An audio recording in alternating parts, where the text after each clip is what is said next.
Una de las noticias destacadas aquí en la región tiene que ver con la venta de ansiolíticos, porque en Neuquén creció entre un 20 y un 30% en estos últimos años. La venta en Neuquén creció de una manera considerable. Responsabilizan a los médicos. Desde el Colegio de Farmacéuticos de la capital neuquina se habla de un aumento entre el 20 y el 25-30% en la venta de este tipo de medicamentos en estos últimos 3-4 años. Los profesionales de referencia de la salud mental de la provincia no dudan en atribuir a sus propios colegas médicos la responsabilidad de este crecimiento.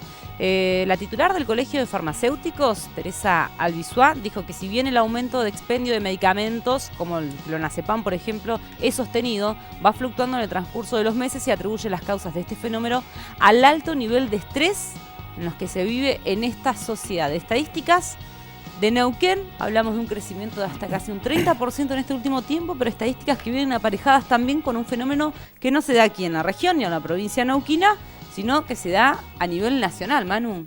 Sí, porque hay que decir que, por ejemplo, se dieron estadísticas en las que se marca que Argentina junto a Francia son dos de los países a nivel mundial que más consumo de ansiolíticos presentan. Estas estadísticas fueron dadas por la Asociación de Médicos de la Actividad Privada, AMAP, y ahí lo que decían era que, bueno, que en general son adultos mayores y mujeres quienes han sido señalados como los grupos dentro de la población que registran un mayor consumo de estos ansiolíticos. Como decíamos, Argentina encabeza con Francia. Se vincula mucho a las tasas de depresión, que en Argentina lo sufren del 14 al 18% de la población. Y esto lo podemos también vincular justamente con estadísticas sobre el año 2016 que dio el Sindicato Argentino de Farmacéuticos y Bioquímicos, donde marcan que durante el año pasado se vendieron unas 14 pastillas por segundo. Es decir, que en total se vendieron 120 millones de envases de psicofármacos, en este caso vinculado a ansiolíticos, durante lo que fue el año 2016, y que esto marca que hay un incremento desde, por ejemplo, el año 2012, que empezaron a medir estas estadísticas, de un 40%.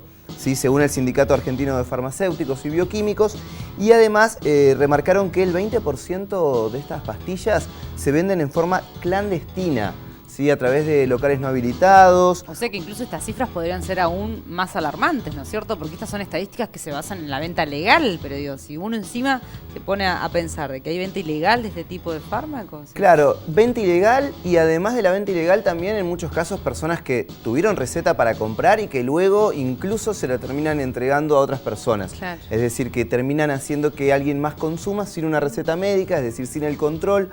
Hay que recordar que son medicamentos que generan dependencia, tolerancia. Sí. Y además en forma sostenida, consumirlas pueden provocar alucinaciones, manías, delirio, agresividad. Digo, hay gente que las toma durante muchísimo tiempo, ¿no es cierto? Más allá del periodo que se les receta, que a veces en unos meses, alguna situación crítica puntual, de alguna depresión, de alguna situación de estrés. Sin embargo, lo siguen tomando porque creen que de esa manera descansan mejor y no hay forma de erradicarlo de su vida, de su cotidianidad, porque además generan una adicción, sobre todo aquellas para dormir, para bajar el nivel de estrés a la noche, aquel que no puede descansar y le cuesta mucho.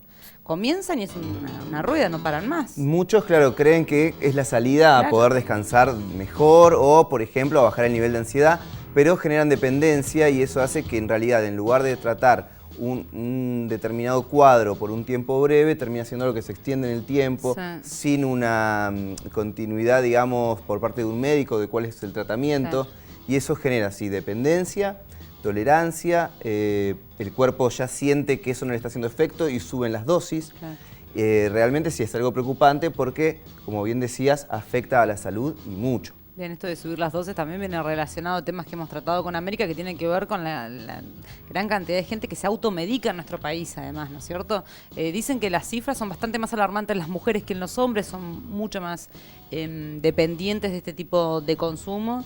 Y bueno, esto crea una dependencia que es tremendo. Además hay que saber que este tipo de psicofármacos van acompañados siempre de un tratamiento psiquiátrico, ¿no es cierto? No son, a nadie le hacen... Bueno, en Neuquén relacionaban y vinculaban directamente la liviandad con que un médico da certificados, ¿no es cierto?, para este tipo de recetas, para este tipo de medicamentos. Sí, porque en vez de que sean recetadas por un psiquiatra, por ejemplo, terminan siendo recetadas por médicos que por ahí se dedican a otra rama rama dentro de lo que es la medicina, claro, no la psiquiatría, pero que consideran que tal vez el nivel de estrés puede bajar a través de recetar algún ansiolítico y no terminan, como decíamos, por ahí tratando todas las aristas que puede tener asignar esa medicación a un paciente.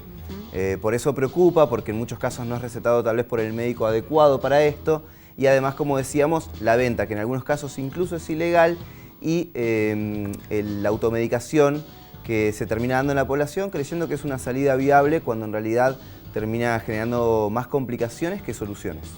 Bien, Manu, vamos a seguir hablando de este tema, por supuesto. Muchas gracias.